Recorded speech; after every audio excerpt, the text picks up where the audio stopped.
A tragédia das chuvas, pelo menos 50 mortes no litoral norte de São Paulo.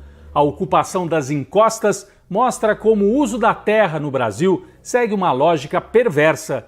Lula vai a São Sebastião e aparece na foto ao lado do governador que foi eleito com o apoio de Bolsonaro. Um país que volta à normalidade. Mas o bolsonarismo ainda mata. 7 pessoas são assassinadas numa chacina em Sinop, Mato Grosso. E o voto do Brasil na ONU provoca polêmica. Por que o Itamaraty ficou contra a Rússia e ao lado da OTAN, dos Estados Unidos e da União Europeia? Eu sou Rodrigo Viana e esse é o Tempero da Notícia que está começando agora.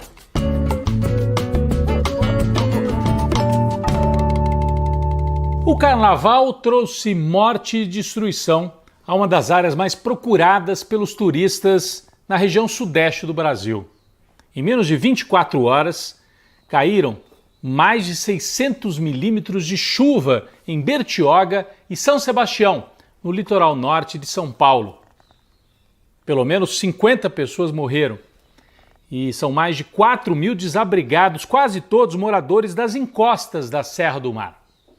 Mas essa não é uma tragédia climática apenas, né? É um retrato da forma como a terra, como o solo é utilizado no Brasil. Uma forma completamente irracional. No sudeste do nosso país, a região mais rica do Brasil, desde o fim da escravidão, os mais pobres foram morar pendurados nas encostas. É o que a gente vê no Rio de Janeiro, na cidade do Rio, em Petrópolis, na região serrana do estado do Rio, em Angra dos Reis e também no riquíssimo litoral norte de São Paulo. O Brasil tem espaço de sobra no interior, mas é quase todo ocupado por boi e monocultura. Soja, exportação de carne, tudo isso é importante para gerar divisas para o país, mas não gera emprego. Vocês já passaram por lá? É um deserto humano. As pessoas não vivem, não moram, não trabalham, porque o agronegócio é altamente mecanizado. Com 3 ou 4 pessoas, você cuida de áreas imensas de soja e também da pecuária. As pessoas vão morar onde tem trabalho, onde tem emprego. No litoral norte de São Paulo acontece isso. O povo vive nas encostas da Serra do Mar, a gente tem aqui as imagens, as comunidades nas encostas, e cresceram demais nos últimos 20 anos, porque cresceu também o turismo. Então esse povo que mora ali está atrás do emprego, nas pousadas, nos restaurantes e bares e nas casas das pessoas mais ricas, casas essas que aí ficam bem pertinho da praia. Então casa, restaurante, bar, comércio, perto da praia. E aí, um pouquinho mais longe, nas encostas, o povo mais pobre. Está ali por causa do emprego. Isso, quem provoca esse tipo de ocupação é o tal do mercado. O livre mercado é isso. O caos, a ocupação caótica, que também traz prejuízos ambientais. Mas, nesse caso, principalmente, perdas humanas, materiais, as pessoas perderam as suas casas. Aí a gente ouve nas rádios, assiste às televisões, a imprensa tradicional, dizendo assim, a culpa é do poder público, porque houve o alerta de que choveria demais. De fato, houve. Os serviços meteorológicos no Brasil estão cada vez melhores. Tem uma coordenação que fez o alerta de que cairia uma chuva impressionante ali no litoral norte de São Paulo. Deu o alerta 2 dias antes.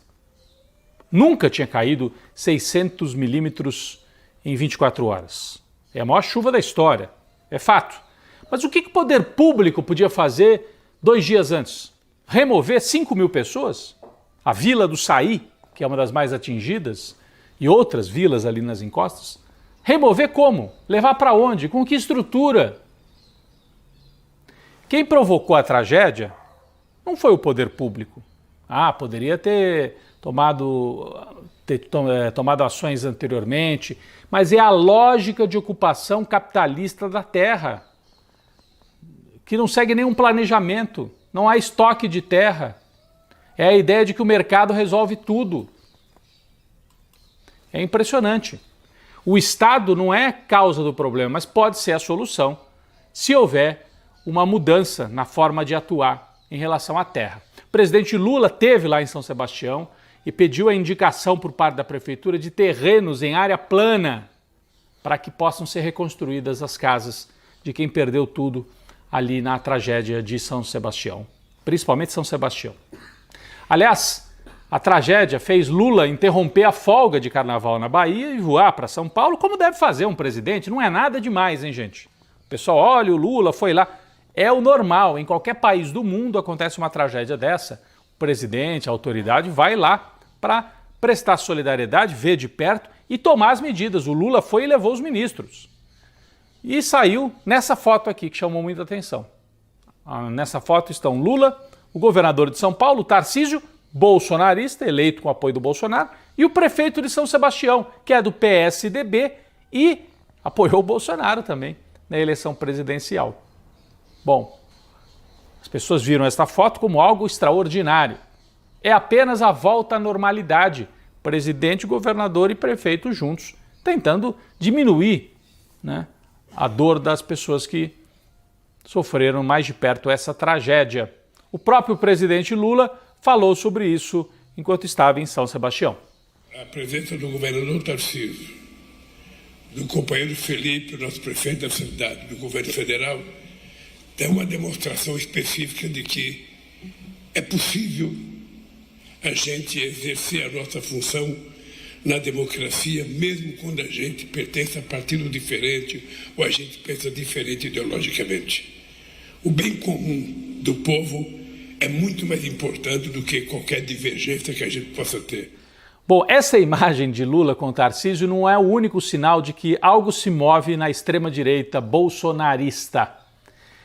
O próprio Tarcísio, né, falando de necessidade de solidariedade, de cuidado ambiental, de cuidados sociais, ele mostra que ele é um bolsonarista que quer se descolar do Bolsonaro. Porque o Bolsonaro, vocês se lembram quando houve a tragédia na Bahia, das chuvas, ficou andando de jet ski e disse que não era problema dele.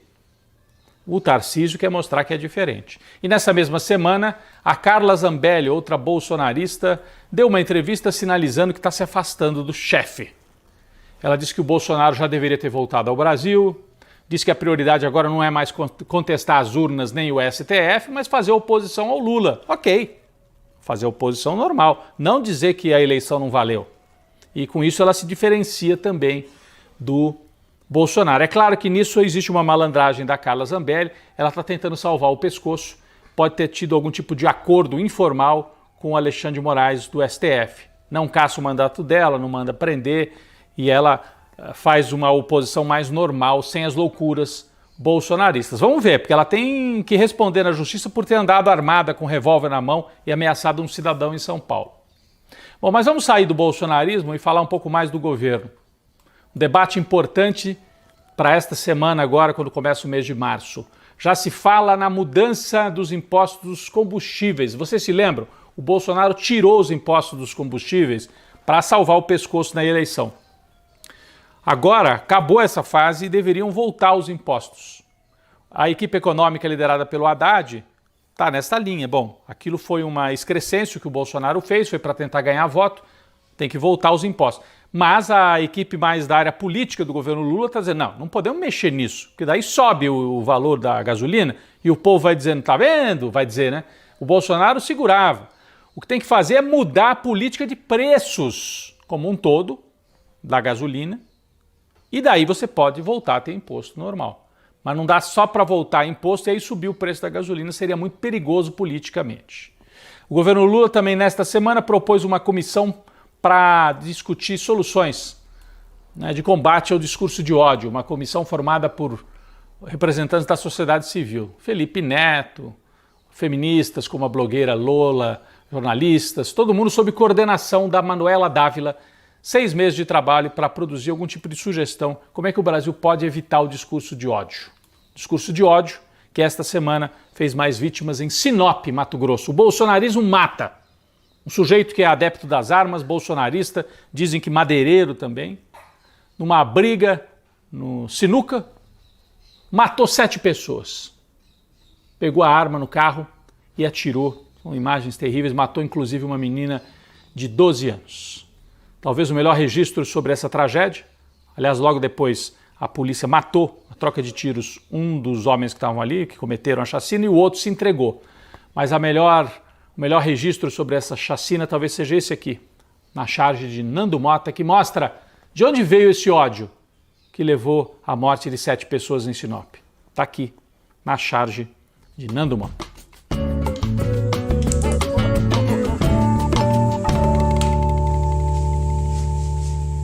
Quem vai para a panela de pressão esta semana é a diplomacia brasileira, que numa sessão importante da Assembleia Geral da ONU decidiu votar alinhada com os Estados Unidos, com a OTAN, com a União Europeia, numa resolução que pede o cessar-fogo imediato na guerra da Ucrânia. Uma resolução anti-Rússia. Bom, você pode dizer assim, a Rússia é que invadiu a Ucrânia, então o Brasil, de maneira clara, tem que ficar contra a invasão de uma outra nação. E foi uma votação por ampla margem, né? A resolução teve 141 votos favoráveis, inclusive do Brasil, apenas 7 votos contrários e 33 abstenções. Mas é aí que está a questão. Os países dos BRICS, China, Índia, África do Sul, preferiram a abstenção, para sinalizar que não vão ficar alinhadas com os Estados Unidos, com a OTAN, porque a Ucrânia, na verdade, a guerra não é contra a Ucrânia, é contra a OTAN, né? Como a gente sabe. Por que o Brasil não ficou ao lado dos BRICS? O Brasil faz parte dos BRICS. Por que o Brasil resolveu se alinhar com o chamado Ocidente? Bom, muita gente que entende de relações internacionais considerou um erro esse posicionamento. A gente entende que não se trata aqui de alinhamento com a Rússia, nem de achar que o Putin é um líder que merece todo o apoio do mundo, não é isso.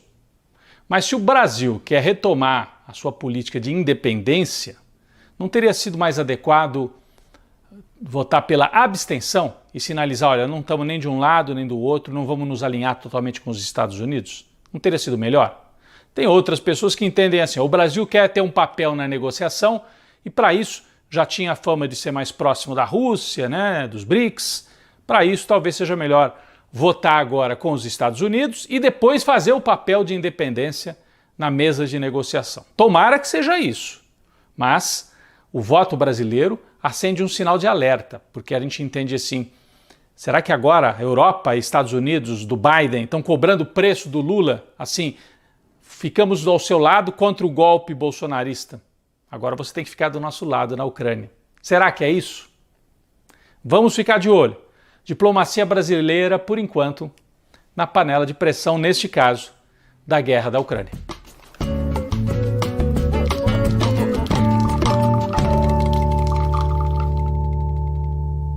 O nosso cafezinho esta semana vai para a Imperatriz Leopoldinense, que depois de 2 décadas voltou a ganhar o carnaval, o desfile, né, das escolas de samba no Rio de Janeiro, com um enredo sobre Lampião. Olha aqui, então é a cultura popular do Nordeste que ajudou a Imperatriz a ganhar o carnaval mais uma vez. O carnaval e essa vitória da Imperatriz que mostraram também o pé quente da primeira-dama, a Janja, que foi escolhida como rainha da velha guarda da Imperatriz, para o desespero dos patriotários, de alguns bolsonaristas, inclusive uma atriz famosa aí que criticou a Janja, criticou a Imperatriz antes, né? E depois teve que engolir o título da Imperatriz Leopoldinense. Bom, um cafezinho também para o Carnaval de Rua, no Recife, Olinda, todas as cidades do Nordeste, Salvador, Rio de Janeiro, São Paulo, Belo Horizonte, o Brasil inteiro, Carnaval de Rua, muitos blocos. E é bom, né, a gente olhar para o Carnaval de Rua e ver que o bolsonarismo também sumiu aí das fantasias nos blocos de rua, a não ser para virar alvo, né, do humor, os patriotários. Muita gente se fantasiou de patriotário com a camisa amarela para relembrar as manifestações absurdas e ridículas de porta de quartel. E outra fantasia que apareceu muito e mostra também que o país mudou, né, teve uma virada de página aí, pessoal fantasiado de Stucker, o fotógrafo do presidente Lula, a turma de paletó no meio do bloco de carnaval, com câmera fotográfica pendurada, né? Então virou uma espécie de meme ambulante nos blocos de carnaval. Um cafezinho para os blocos de rua, para o carnaval brasileiro e para a Imperatriz Leopoldinense, grande campeã do Carnaval do Rio de Janeiro.